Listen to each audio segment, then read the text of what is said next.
한국과 미국, 세계 각 지역에서 오늘의 미국 탑뉴스 듣고 계신 여러분 안녕하십니까? 강희신입니다. 네, 이 시간 미국의 탑뉴스는 제가 아침에 오늘의 미국 방송을 할 때만 하더라도 그래도 무슨 소음이 들렸다, 뭔가가 잡혔다, 잔해 같은 것이 그런 말은 나왔었지만 그래도 희망을 가졌었는데 타이타닉을 그 잔해를 보러 갔던 5분이 결국은 타이탄이라는 잠수정을 타고 가다가 숨진 것으로 확인이 됐습니다. 지금 해양경비대도 그렇게 발표를 했고 오늘 이 발표는 일요일에 그 아래로 잠수정을 타고 내려가신 5분들, 그게 일요일이었는데 나흘 만에 이 같은 그 결론이 나왔지만 그렇지만 해군은 그때부터 바로 알고 있었다는 겁니다. 확인을 하기가 힘들어서 그렇지. 그래서 해양경비대와 정보를 공유를 했다. 그러므로 이렇게 빨리 위치 추적을 할 수 있었다는 얘기까지 나옵니다.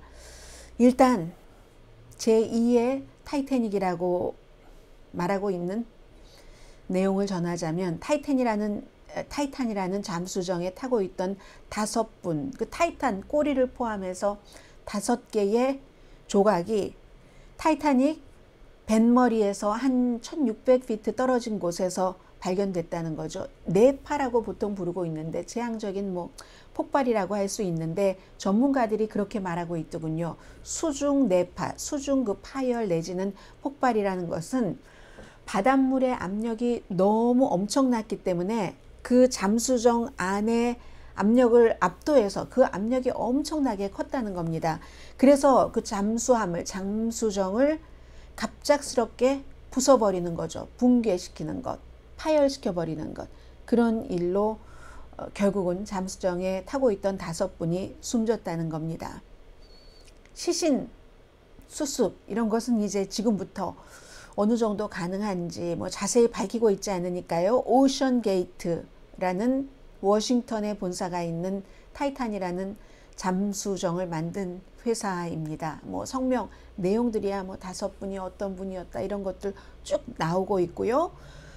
모험 정신이 뛰어난 진정한 탐험가들이다. 일단은 많은 사람들이 그렇게 얘기를 하고 있고 특히 이제 조종사 그 스타튼 러쉬 같은 경우는 이 오션 게이트의 CEO이기도 했고 프린스턴 대학교에서 항공학 엔지니어링을 공부를 하고 버클리 대학교에서 또 이 비즈니스를 UC 버클리요 공부를 한 뒤에 2021년부터 타이타닉을 보러 가는 이 잠수정을 통해서 많은 사람들 지금까지 40명 정도 적어도 46명이 2021년부터 오션 게이트에서 만든 잠수정을 타고 타이타닉을 봤다는 겁니다.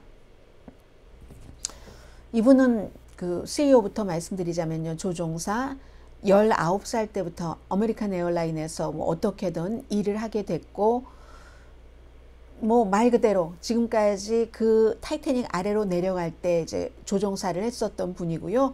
영국의 사업가인 64년생인 참 젊네요. 하미쉬 하딩이라는 우주 여행도 많이 하셨고 하신 분들. 이분은 이제 유나이티드 아랍 에미레이트에 본사가 있는 항공기 딜러, 자동차 딜러가 아니라 항공기 딜러의 대표고 프랑스의 해군 탐험가도 계시는데 폴 헨리 나조레, 이분은 말 그대로 이 타이타닉 그 잔해를 보러 많이 가셨던 분이고 그리고 이제 파키스탄계 영국인 사업가와 아들, 이분들은 또 스토리들이 있습니다. 제가 지금은 탑뉴스 브리핑이기 때문에 그 자세한 스토리까지 전부 말씀드릴 수는 없겠습니다만은 특별한 5분이 모두 숨지셨습니다. 그래서 지금부터는 언제 어떻게 폭발했는가 또 시신이라든가 이 잠수정도 다 인양을 해서 뭔가 다음에 이런 일은 없도록 한다던가 연구하는 데 쓰이겠죠. 그 모든 정보들이. 그래서 지금으로서는 미 해군은 정말 대단하다 이런 얘기들도 나오고 있습니다. 해군이 군사 음향 탐지 시스템이 있어서 잠수정이 항해를 시작한 지 1시간 45분 만에 교신이 끊겼잖아요. 바다 위에 떠다니면서 뭔가를 지원하던 배와의 교신이. 그래서 그때부터 해군이 쫙 들여다보고 있다. 이건 이제 적을 감시하기 위한 거죠. 미 해군은 적의 잠수함을 감지하기 위한 거. 이게 이제 세계대전 끝나고 나서 쭉 개발한 프로그램이랍니다. 그래서 그때부터 바로 알고 있었답니다. 물론 손에 모든 것을 잡은 게 아니기 때문에 확신을 할 수 없지만 타이탄 잠수정, 뇌파, 바닷물의 그 압력으로 파열되는 그렇게 의심되는 소리. 그러니까 그 소리가 뭐 노크하는 소리라고도 누구는 얘기하고 뱅뱅 하는 소리라고도 누구는 얘기하고 하는 게 4시간 동안 30분 간격으로 들렸다는 그런 것들이 결국은 그 뇌파의 소리였다는 거죠.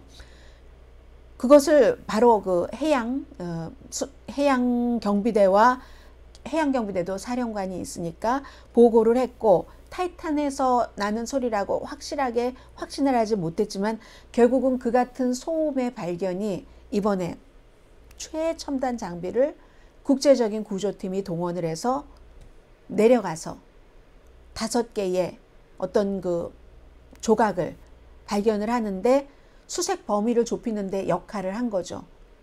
좁아도 커네디컷주의 2배였긴 했지만, 그럼 이제 이 내용은 이제 미국에서는 월스트리트저널이 제일 먼저 보도를 했는데, 기자들이 근성이 있으니까 뭐 그게 어떤 시스템이냐 자세히 물어보지 않았겠어요? 그랬더니 국가 안보 이유를 들어서 말할 수 없다. 그 시스템 자체도 아마 기자에게는 말해줬는지도 모르겠습니다. 그런데 기자에게 그 시스템의 이름을 밝히지 말아달라고, 그러니까 엠바고를 거는 거죠.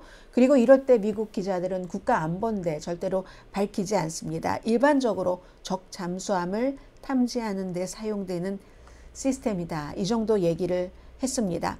대서양, 이번이 이제 북대서양에서 일어난 비극이니까요. 그리고 태평양에서도 마찬가지고, 적의 잠수함이 보인다, 뭐 보이는 것 같다, 적의 잠수함이 뭔가를 탐지하는 것 같다 하는 그 같은 모든 활동을 역시 미국에서도 탐지하기 위해서 음향 시스템을 2차 대전 이후에 개발을 했답니다. 제임스 카메룬, 영화에 큰 관심이 없으신 분들도 많이 기억하고 계시는 감독 이름입니다. 케이트 윈슬렛, 타이타닉에 나왔던 주인공이고, 이 제임스 카메룬도 타이타닉 그 해저 탐험을 많이 했거든요. 이 사람이 영화를 1997년도에 만들고 그 이후에 이 오션 게이트의 타이탄은 그곳으로 가는 탐험 내지는 뭐 관광, 모험 같은 것을 시작했는데 많이 갔답니다. 제임스 카메룬 감독이 너무 정말 뼛속까지 아프다 이런 얘기를 하고 있던데, 어쩌면 그렇게 타이타닉과 비슷한 거야. 왜냐면 영화 타이타닉도 선장이 반복된 경고를 무시하고, 큰 빅 아이스가 있다는 경고를 무시하고 밤에 시야가 잘 보이지 않는데 속력을 내서 달리다가 결국은 그렇게 된 거잖아요. 그런데 그에 비해서 이 오션 게이트의 타이탄도 역시 내부에서 일하던 많은 사람도 아직까지 사람이 타고 타이타닉의 잔해를 보기 위해서 그렇게 그럴 정도는 아니다라고 얘기를 했습니다. 그런데 이제 이게 실제의 사실이 됐기 때문에 이건 지금 굉장히 미국에서 앞으로 중요한 문제가 될 겁니다. 팬데믹 이후에요, 익스트림 스포츠, 익스트림 투어리즘 같은 것들이 굉장히 강화되고 있거든요. 사람들이 몇 년 동안이나 집안에서만 이렇게 있다가 팬데믹 끝나고 뭔가가 이제 밖으로 나갈 수 있어 하니까 특별한 유니크한 익스트림한 스포츠라든가 관광을 찾아 나서기 때문에, 이건 이번에도 이 타이탄이라는 잠수정이 많은 사람들의 경고를 무시하고 이러한 일들이 일어났다면 앞으로도 꼭 이 같은 타이타닉 쪽으로 가는 것이 아니더라도 다른 사고도 많이 일어날 수 있다. 특히 이제 해저 탐험과 관련돼서 굉장히 많잖아요. 뭐 가볍게는 스노클링부터 시작을 해서 그래서 이제 그런 일들을 어쩌면 현대인들은 각오해야지 될지 모른다. 심해 아주 깊은 바다 관광이 늘어나면서 사람들이 무슨 스쿠버 다이빙 하시는 분들은 몇 번만 해도 물고기 너무 예뻐서 먹을 수가 없어 하고 딱 끊으시는 분들 저는 여러 분 봤습니다. 그런데 이제 이런 일들, 아주 보다 복잡한 바닷속의 관광이 늘어나면서 우리들은 이런 비극을 더 많이 접하는 것을 각오를 해야지 된다고 하네요. 이번에 타이타닉을 보러 간 타이탄 이 잠수정도 많은 사람들은 충분하지 않았다. 안전 문제에서. 그리고 가는 사람들도 전부 죽음을 각오한다고. 죽어도 좋아. 세노메모로. 세노메모로. 사랑 때문도 아니고 뭔가의 그 탐구심, 호기심 보기 위해서 그랬다고는 하지만 그 계약을 받았지만 7번의 백업 시스템이 있는 잠수정이었답니다. 그러면 지금까지 개발된 첫 번째 거 실패, 두 번째, 세 번째, 네 번째 7번 다 최첨단 백업 시스템도 실패를 했다는 얘기입니다. 여기서 그 조종사와 작은 잠수정 안에 같이 앉아 있는 거잖아요. 서지도 못하고. 그분들이 7번째, 6번째, 그리고 마지막 백업 시스템이 실패할 때까지의 그 순간 그냥 짐작만 하겠습니다. 전 짐작만 하겠습니다. 네. 오늘 또 미국에서 중요했었던 거, 지금 아직까지 이제 만찬이 끝나지 않았을 텐데 인도의 내란드라 모디 총리의 국빈 방문과 만찬, 아침에 아주 뭐 백악관 뜰에서 이벤트도 있었고 의회에서 연설도 있었고 상하 합동 연설에는 민주당 의원들이 많이 불참했습니다. 인도 모디 총리의 무슨 억압 때문에 무슬림 억압, 종교인 억압, 언론인 억압, 또 정치 라이벌도 아주 나오지 못하게 막아버리고 말잖아요. 터키의 에르도안 대통령처럼 그런 것 때문에 그랬는데 우선 저는 아침에 다른 중요한 내용은 왜 인도가 이렇게 미국과 가까워야지 되는가, 완전한 민주주의라기보다는 민주주의 국가이긴 하지만 독재적인 정책을 펼치는데 거기에 대해서 지금 텔레비전에서 버락 오바마 전 대통령이 아만포와 크리스틴 아만포와 인터뷰를 하고 있습니다. 이제는 미국과 완전히 민주적인 이념, 개념 같은 것이 일치하지 않는다 할지라도 국가 안보와 국가 이익을 위해서 그런 나라들과도 협상을 하고 대화를 하고 만나야지 된다. 이렇게 얘기를 했는데요. 단지 인권에 대해서는 얘기를 하면서 라고 덧붙이고 있는 인터뷰가 지금 진행되고 있습니다. 어딘지 모르겠는데 뭐 책이 완전히 일반 집 같지는 않습니다. 딱 디귿자로 전체적으로 아주 큰 방이라기보다는 홀, 도서관 어디 아닌지 모르겠어요. 그런 곳에서 아무튼 인터뷰를 하고 있는데 그런 얘기를 했는데 바이든 대통령과 모디 총리의 기자회견만 말씀을 드리겠습니다. 브리핑 시간이니까요.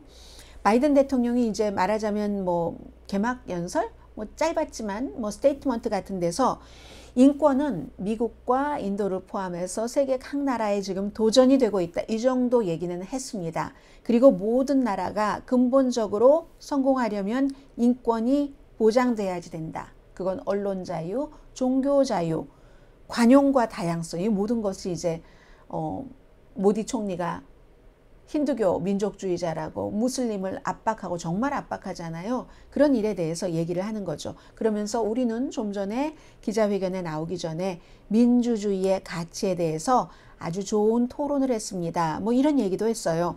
그리고 인도의 민주주의 전통이 미국과 인도와의 관계가 미국과 중국과의 관계보다 강한 이유다라는 얘기도 했고요.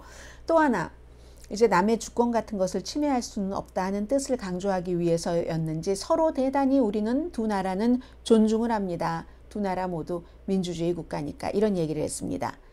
나렌드라 그 모디 인도 총리는 기자 질문에 답을 잘 안 하는 정치인이고 본인이 집권한 9년 동안 인도에서 한 번도 기자회견을 안 했습니다. 로이터 통신의 보도에 따르면.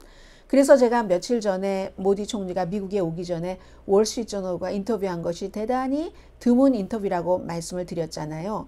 오늘도 보통 이렇게 미국 대통령이 국빈 방문 그 국가의 그 지도자와 공동 기자회견을 할 때는 질문을 4개 받습니다. 2개 거의 공평하게. 그리고 예외는 물론 있지만요. 오늘은 2개밖에 안 받았습니다. 이건 바이든 대통령의 뜻이 아니라 나렌드라 모디 인도 총리의 뜻이라고 생각이 됩니다. 한 사람은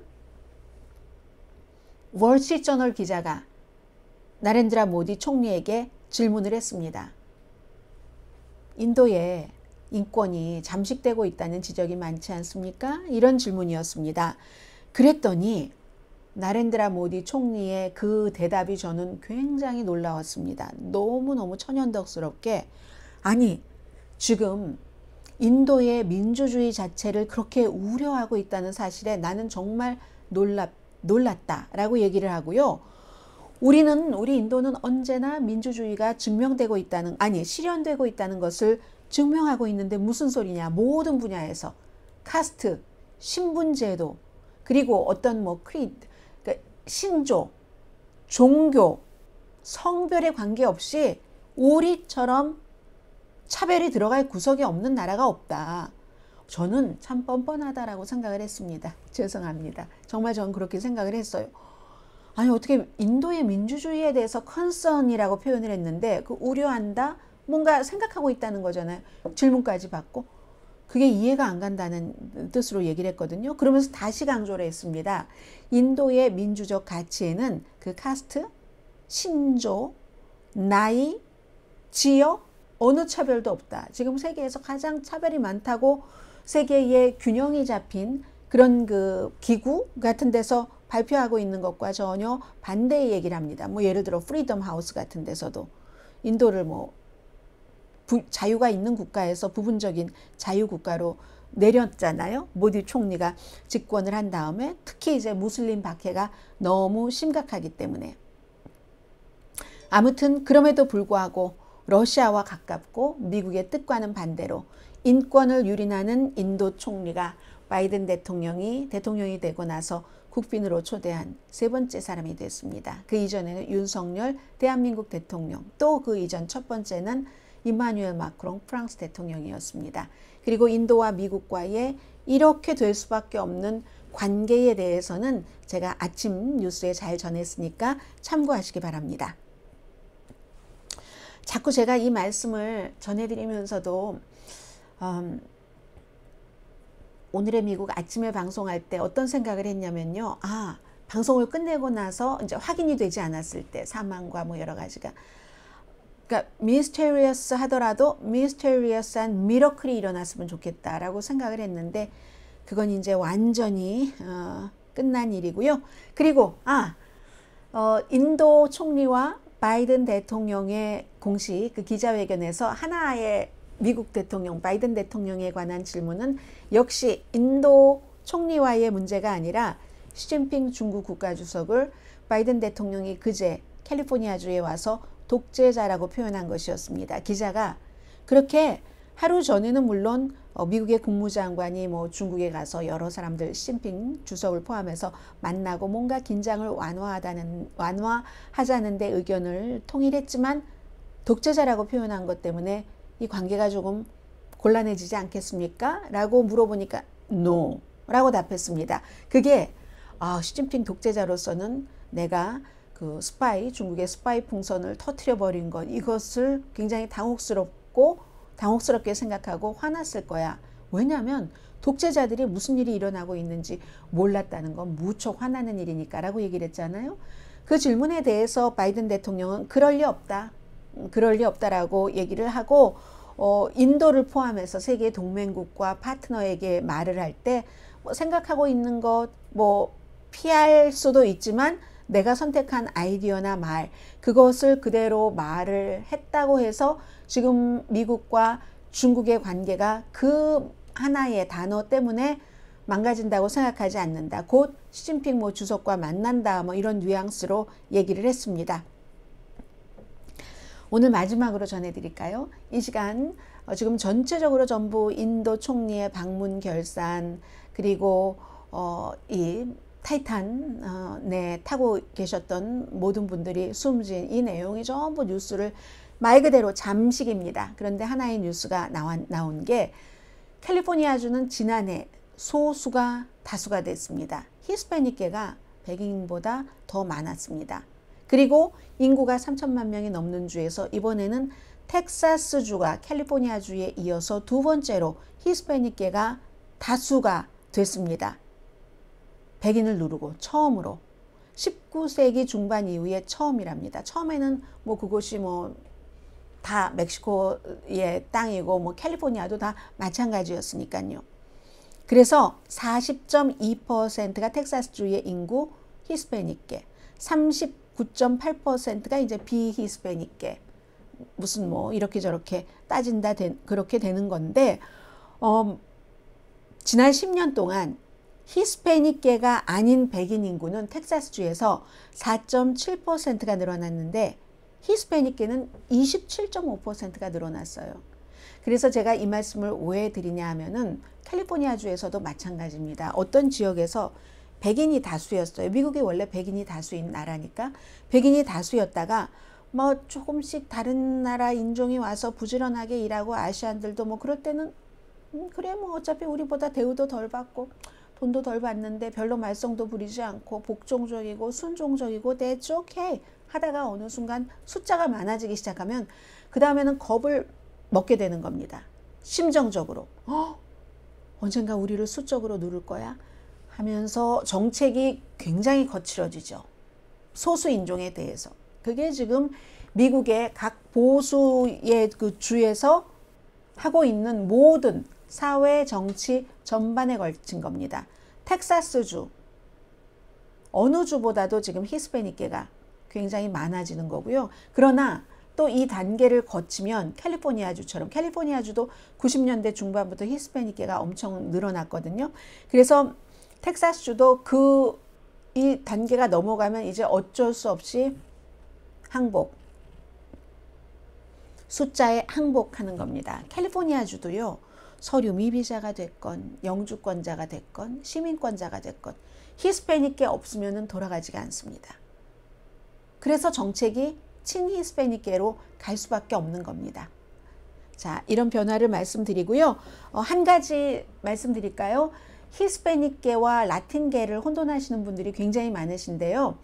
그 히스패닉계와 라틴계는 언어로 조금 구분을 하시면 편하실 것 같아요. 히스패닉계는 스페인어를 쓰는 사람들, 과거에 스페인이 남미에 쫙 그냥 식민지를 가지고 있었으니까 스페니쉬를 쫙 퍼뜨렸잖아요. 멕시코를 포함을 해서. 뭐 그 밖에 뭐 중미, 남미에서 스페인어를 쓰는 그런 국가들 많잖아요. 그에 비해서 라틴계는 라틴 아메리카, 그러니까 멕시코도 들어가고 중미도 들어가고, 그런데 물론 주로 스페인어를 쓰기는 쓰지만 뭐 브라질 같은 나라는 포르투기스를 쓰잖아요. 뭐 검은 돛배 막 이런 노래 여러분들 잘 아시죠? 뭐 아마리아 로드리게스의 그런 식으로 언어는 뭐 스페인어를 주로 쓰지만 스페인어가 아닌 다른 언어를 쓰는 그런 뭐 라틴 아메리카를 이제 라틴계로 구분을 하죠. 자, 일단 여기까지만 할까요? 힘이 많이 빠졌습니다. 내일 아침 오늘의 미국 정규 방송 시간에 다시 뵙겠습니다. 지금까지 오늘의 미국 탑뉴스 브리핑 강혜신이었습니다.